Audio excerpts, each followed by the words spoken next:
BingX, a trusted global crypto exchange. Trade spot, futures, or copy top traders easily. Sign up via the link or referral code to get 30 USDT instantly, plus up to 1,500 USDT in bonuses for verification, deposit, and trading. Donald Trump's bailout threat may have been the pivotal factor in Javier Milei's unexpected electoral triumph in Argentina, echoing the sentiment from Trump's own 1987 bestseller, The Art of the Deal, where he famously stated, "The dollar always talks in the end." The radical libertarian Milei secured a surprising victory in Argentina's crucial legislative elections, a feat some analysts suggest was significantly bolstered by a substantial financial lifeline from the U.S. president. Trump had publicly declared a withdrawal of support should Milei falter in the make-or-break vote, a scenario widely anticipated given recent political headwinds. "If he doesn't win, we're gone," Trump had asserted during Milei's visit to Washington earlier this month, where the Argentine leader sought economic assistance. Milei's political standing had been precarious, with mounting public discontent over Argentina's sluggish economy fueling market instability and a significant defeat in Buenos Aires provincial elections in September. It was following this disappointing outcome that Trump intervened, offering a $20 billion currency swap agreement and an additional $20 billion in financial support for an economy he described as dying.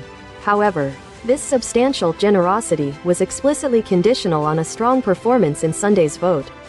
Milei's adversaries openly criticized Trump's explicit message to voters, labeling it blatant interference in Argentina's electoral process. Some predicted a backlash against Trump, drawing parallels to the negative reaction in neighboring Brazil following perceived U.S. pressure to abandon the coup trial of former President Jair Bolsonaro. Yet, on Sunday night, there was little evidence of voter reprisal stemming from Trump's intervention. Instead, some observers speculated that the calculated risk might have actually swayed public opinion in Milei's favor. Diego Aguilar, a seasoned Argentine politician and former ambassador to China and the U.S., expressed reservations about Trump's warning to voters, stating they had to vote for his friend Milei, or he would abandon them.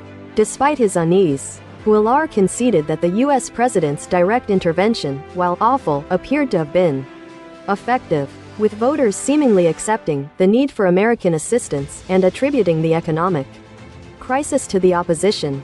Brian Winter, a leading expert on Argentina and editor of America's Quarterly magazine, characterized the situation as bearing the appearance of a masterstroke by Donald Trump.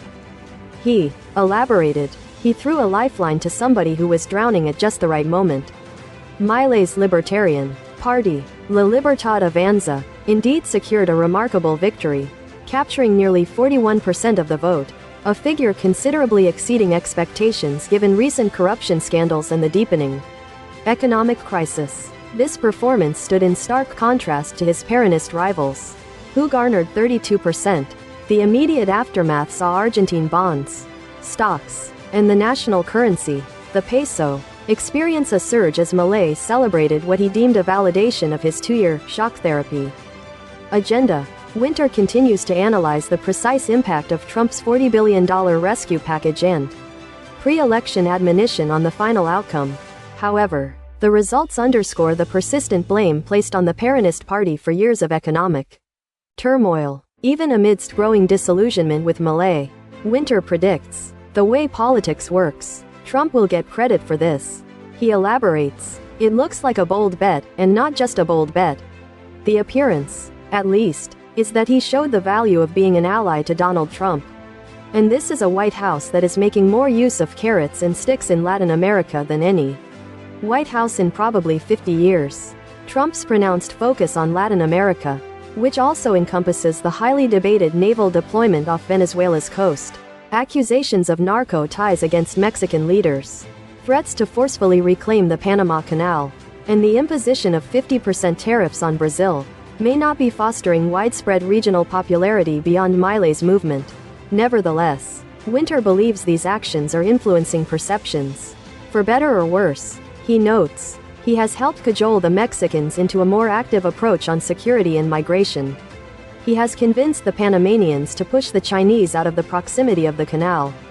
He appears to have backtracked on a failing strategy in Brazil, and now both sides are talking about a significant deal on rare earths. critical minerals and potentially other areas. Winter acknowledges that Trump's distinctly 19th century style doctrine, rescue packages and loans for his friends and gunboat diplomacy for his enemies, carries the potential to backfire over time.